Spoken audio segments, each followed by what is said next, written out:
Atlanta, Georgia. A 33-year-old salesman named Robert Woodruff walked into the office of the Coca-Cola Company, which his father had just purchased in a leveraged buyout 2 years earlier. The company was small, regional, and unproven outside the American South. Woodruff had no formula experience, no engineering background, and no interest in the syrup itself. What he understood was distribution. He believed Coca-Cola should be within arm's reach of desire, everywhere, all the time. That single idea would reshape the company for the next 6 decades. Woodruff became president in 1923 and immediately restructured how the company sold its product. Instead of relying on scattered bottlers, he built a franchise system that gave local businessmen the rights to bottle Coca-Cola in their own territories, using syrup shipped from Atlanta. This meant the company could expand without owning a single bottling plant.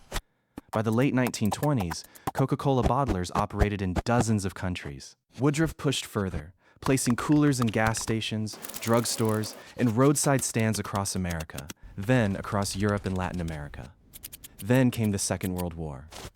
In 1941, Woodruff made a decision that would define the brand for a generation. He pledged that every man in uniform could get a bottle of Coca-Cola for 5 cents, no matter where he was stationed, no matter the cost to the company. The U.S. military agreed to classify Coca-Cola bottling plants as essential to the war effort. 64 bottling plants were built overseas, funded largely by the government to keep soldiers supplied. What nobody fully grasped at the time was that this wartime infrastructure would become Coca-Cola's permanent global network once peace returned. By 1950, Coca-Cola was sold in more than 100 countries.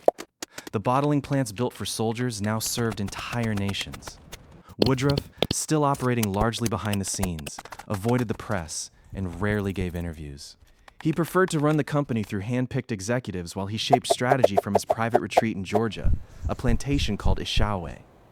Because of this, few Americans could have named him, even as his product became one of the most recognized on Earth. Woodruff's next move was cultural, not commercial. He commissioned the now iconic Christmas advertising campaign in 1931, hiring illustrator Haddon Sundblom to paint Santa Claus drinking Coca-Cola. The image ran in magazines for over 3 decades and helped cement the modern visual of Santa Claus in a red suit, a detail many believed the company invented outright. Coca-Cola never claimed to have created Santa Claus. It simply understood, earlier than almost any company in America, that emotion sold more product than taste. Through the 1960s, Woodruff stepped back from daily operations but kept tight control over major decisions. When executives proposed changing the drink's formula or expanding too aggressively into unfamiliar markets, he intervened personally. His caution nearly failed the company once. In 1985, 9 years after Woodruff's direct involvement had faded, Coca-Cola replaced its formula with New Coke. The backlash was immediate and fierce. Within 79 days, the original formula returned as Coca-Cola Classic.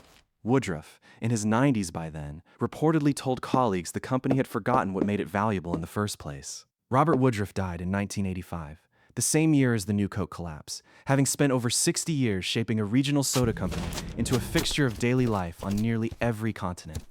He gave away much of his fortune anonymously, funding hospitals, universities, and Atlanta's Emory University without attaching his name to most of it. At the time of his death, Coca-Cola was sold in more than 155 countries and instantly recognized in places where English was barely spoken. Woodruff himself remained almost invisible to the public he had shaped. The man who built Coca-Cola into a global brand refused every interview for 50 years.